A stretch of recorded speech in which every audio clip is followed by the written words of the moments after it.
இரட்சணியம் காணொலி எண் 160 ஜெயம் கொள்ளுகிறவன் 5ஆம் பாகம். தேவ செய்தியை கேளுங்கள்.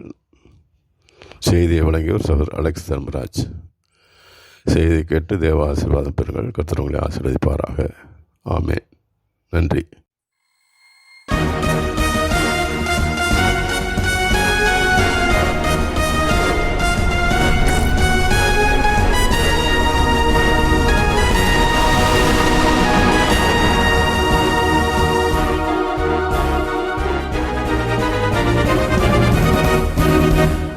ஜெயம் கொள்ளுகிறவன் இந்த தலைப்பிலே இந்த நாளின் செய்தியை நாம் கேட்போம். ஏற்கனவே நாம் 4 காரியங்களை இது குறித்து பார்த்து விட்டோம். ஜெயம் கொள்ளுகிறவன் குறித்து வெளிப்படுத்தின விசேஷம் 2ஆம் அதிகாரம் 3ஆம் அதிகாரம் அதிலே சொல்லப்பட்ட வசனங்களை நாம் தியானித்து பார்த்தபோது 4 காரியங்களை அதிலே பார்த்து முடித்தோம். எபேசு சபைக்கு சொல்லப்பட்ட காரியம், அது ஆவியானவர் சபைகளுக்கு சொல்லுவது, காதில் அவன் கேட்க கடவன். ஜெயம் கொள்ளுகிறவன் எவனோ அவனுக்கு தேவனுடைய பரதேசின் மத்தியில் இருக்கிற ஜீவ விருட்சத்தின் கனியை கொடுப்பேன் என்றது முதலாவது பார்த்தோம். அடுத்ததாக சிவர்ணா சபைக்கு ஆவியானவர் சபைக்கு சொல்கிறது, காதில் அவன் கேட்க கடவன். ஜெயம் கொள்ளுகிறவன் 2ஆம் மரணத்தினால் சேதப்படுவதில்லை என்பதை குறித்து நாம் பார்த்தோம். 3ஆவதாக பெர்கமு சபையின் தூதனுக்கு சொல்ல வேண்டியது என்னவென்றால் என்று சொல்லி அந்த பெர்கமு சபைக்கு சொல்லப்பட்ட காரியத்திலே 17ஆம் வசனம், ஆவியானவர் சபைகளுக்கு சொல்வது, காதில் அவன் கேட்க கடவன். ஜெயம் கொள்ளுகிறவனுக்கு நான் மறைவான மன்னாவை புசிக்க கொடுத்து அவனுக்கு வெண்மையான குறிக்களையும் அந்த குறிக்கலின் மேல் எழுதப்பட்டதும் அதை பெறுகிறவனை அன்றி வேறொருவனும் அறியக்கூடாதுமாய் இருக்கிற புதிய நாமத்தையும் கொடுப்பேன் என்று சொல்லப்பட்டதையும் பார்த்தோம். இறுதியாக அன்றைக்கு பார்த்த காரியம், போன வாரத்திலே தியத்ரா சபைக்கு சொல்லப்பட்டது. தியத்ரா சபைக்கு என்ன சொல்லப்பட்டது என்று சொன்னால்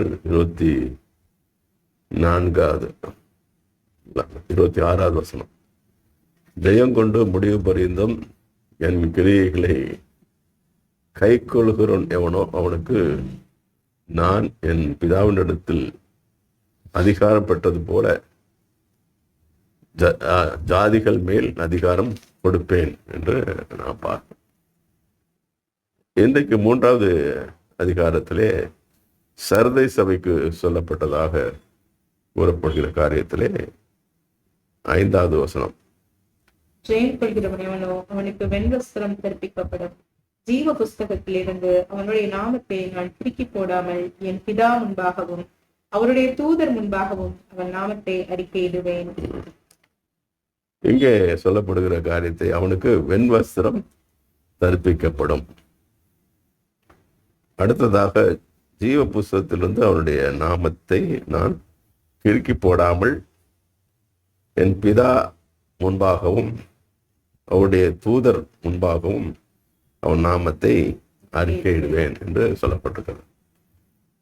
இதை குறித்து நாம் பார்க்கும்போது யாத்திராகமம் 32வது அதிகாரம் 32வது வசனத்தை நீங்கள் வாசிப்பீர்கள் என்று சொன்னால், அங்கு சொல்லப்படுகிற காரியம், அவனுடைய நாமத்தை நான் கிறுக்கி போடாமல் இருப்பேன் என்பதாக நாம் வாசிக்க முடியும். யாத்திராகமம் 32:32வது வசனம் வாசிங்க. ஆகிலும் தேவரீர் அவர்கள் பாவத்தை மன்னித்தருள்வீரானால் மன்னித்தருளும், இல்லாவிட்டால் நீர் எழுதின உம்முடைய புஸ்தகத்திலிருந்து என் பெயரை கிறுக்கி போடும் என்றான். ஆக அவன் சொல்லுகிற விண்ணப்பிக்கிற காரியம் என்ன? பாவத்தை மன்னித்தருளும். அப்படி இல்லைன்னா என்ன செய்யணும்? உடைய புஸ்தகத்தில் எழுதப்பட்டிருக்கிற பெயரை கிறுக்கி போடும் என்றான். ஆக இந்த காரியத்தை குறித்து பழைய ஏற்பாட்டிலும் சொல்லப்பட்டிருக்கிறது. ஆண்டவர் தம்முடைய பிள்ளைகளுடைய நாமத்தை புஸ்தகத்திலே, அதாவது ஜீவ புஸ்தகத்திலே எழுதியிருக்கிறார் என்று சொல்லி. ஆக ஜீவ புஸ்தகத்திலே எழுதப்படாதவன் எங்கு என்ன செய்யப்படுவான் என்று சொல்லி பார்க்கும்போது அவன் அக்கினியும் கந்தமும் எரியிட கடலிலே தள்ளப்படுவான் என்று ஒரு வசனம் சொல்கிறது. ஆக ஜீவ புஸ்தகத்திலே பேர் எழுதப்பட்ட மக்களாக நாம் இருக்க வேண்டும் என்பதை குறித்ததாக நாம் இந்த வசனத்திலே நாம் பார்க்கிறோம். நம்முடைய பெயர் ஜீவ புஸ்தகத்திலே எழுதப்பட்டிருக்கிறதா? இதை குறித்து ஆண்டவரும் ஒரு விஷயத்தை சொல்லுகிறதை நாம் பார்க்க முடியும். ஆண்டவர் ஒரு சொல்லும் போது உன்னுடைய பெயர் ஜீவ புஸ்தகத்திலே எழுதப்பட்டிருக்கணும், அதுதான் முக்கியம் என்று சொல்றார்.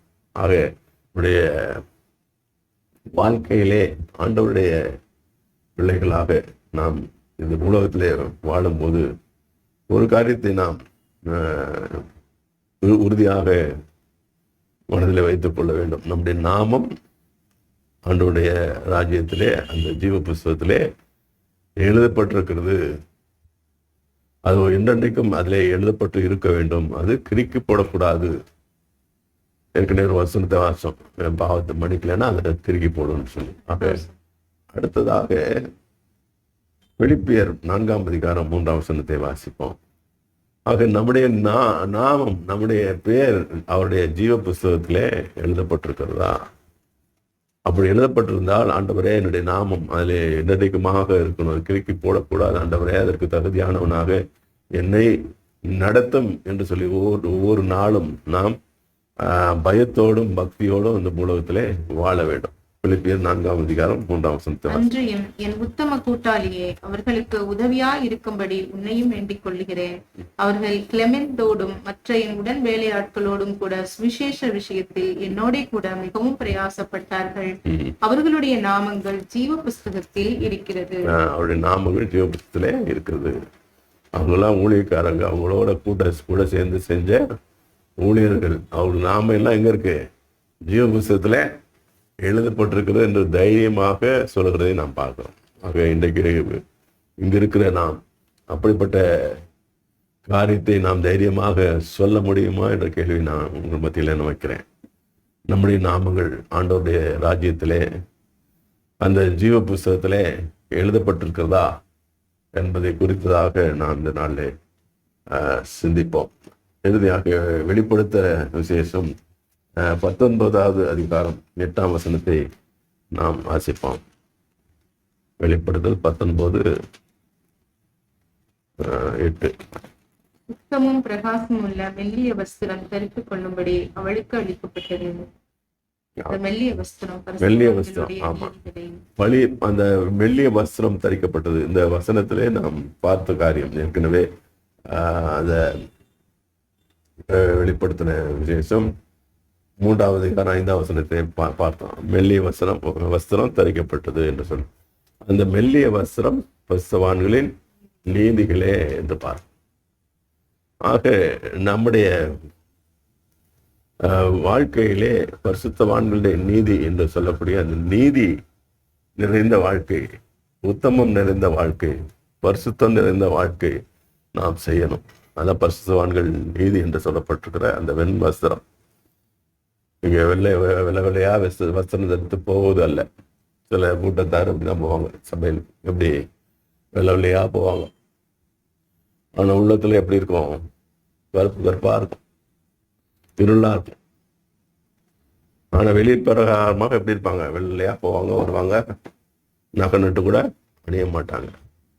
தவறா சொல்ல, உன்னுடைய வெளிப்பிரகாரமான அலங்கரிப்பு அது தேவையில்லாதது. உள்ளே ஆண்டவர் விரும்புகிற காரியம், உன்னுடைய நீதியின் வஸ்திரத்தை நீ தரித்திருக்கிறாயா என்று ஆண்டவர் இன்றைக்கு நம்மை கேட்கிறவராக இருக்கிறார்.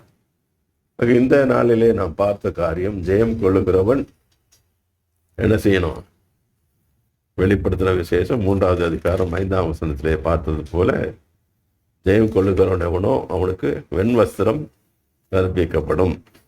ஜீவ புஸ்தகத்திலிருந்து அவனுடைய நாமத்தை நான் கிறுக்கி போடாமல்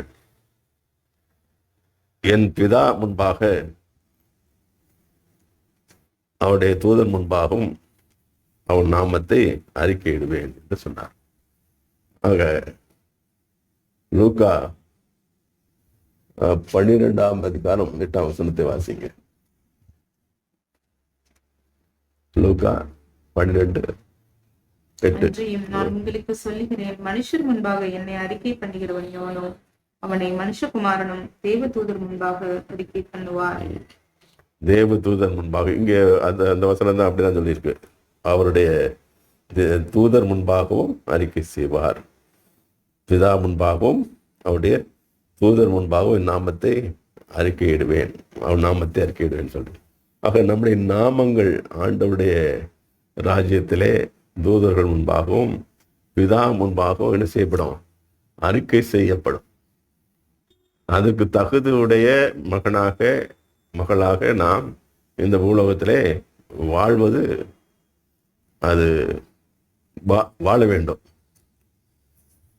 வாழ்வது கட்டாயம். அவருக்கு அதுக்கு தகுதியுடையதாக நாம் கட்டாயமாக என்ன செய்யணும்? வாழணும்.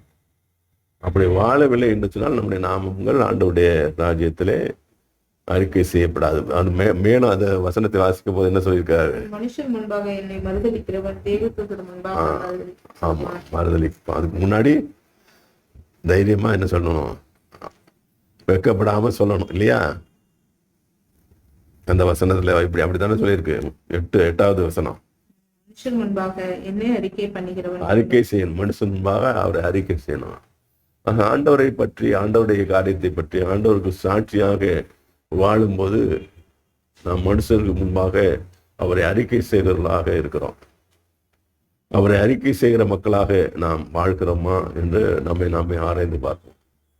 சில பேர் ஆண்டவராகிய இயேசு கிறிஸ்து அல்லது இயேசுவின் பிள்ளை அல்லது கிறிஸ்தவன் என்று சொல்வதற்கே இந்த உலகத்திலே தயங்குகிறார்கள். அது இன்னும் ஒரு அசிங்கமாக, ஒரு அவமானமாக கருதுகிற ஜனக்கூட்டத்தாரும் உண்டு.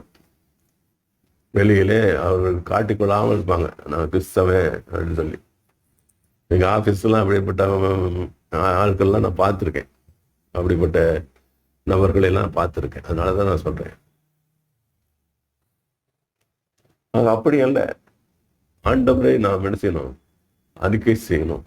எனக்கு தெரியும் அவன் கிறிஸ்தவன் சொல்லி. ஆனால் மற்ற இடத்துல அவன் நடந்து கொள்ளும் போது ஒரு கிறிஸ்து அல்லாத மனிதனாக நடந்து கொள்வான். அப்படி நிறைய பேர். ஆக நாம் எப்படிப்பட்ட வாழ்க்கை வாழ்கிறோம்? நம்முடைய அலுவலகத்திலே அல்லது நாம் செய்கிற வேலை செய்கிற இடத்துல அல்லது நம்முடைய சுற்றுப்புறத்தாரோட அல்லது நம்முடைய ஊற்றார் உறவினரோடு நாம் பழகும்போது ஆண்டவரை காட்டுகிற, ஆண்டவரை அறிக்கையிடுகிற மகனாக நாம் இருக்கிறோமா என்று நாமே ஆராய்ந்து பார்ப்போம். அப்படி அறிக்கை செய்கிறவனே ஆண்டவர் என்ன செய்வார்? பரலோகத்திலே அறிக்கை செய்வார். தூதர் முன்பாக அறிக்கை செய்வார். பிதா முன்பாக ஆண்டவர் இயேசுநாதர் என்ன செய்வார்? என்னுடைய பெயரை அறிக்கை செய்வார். அந்த காரியத்தை நாம் பெற்றிருக்கிறோம், அந்த பாக்கியத்தை பெற்றிருக்கிறோம் என்று சொன்னால் நாம் ஆசீர்வதிக்கப்பட்டவர்கள். இந்த செய்தியின் தொடர்ச்சியை அடுத்து வெளிவரும் காணொலியில் கேளுங்கள். கர்த்தர் உங்களை ஆசீர்வதிப்பாராக. ஆமென்.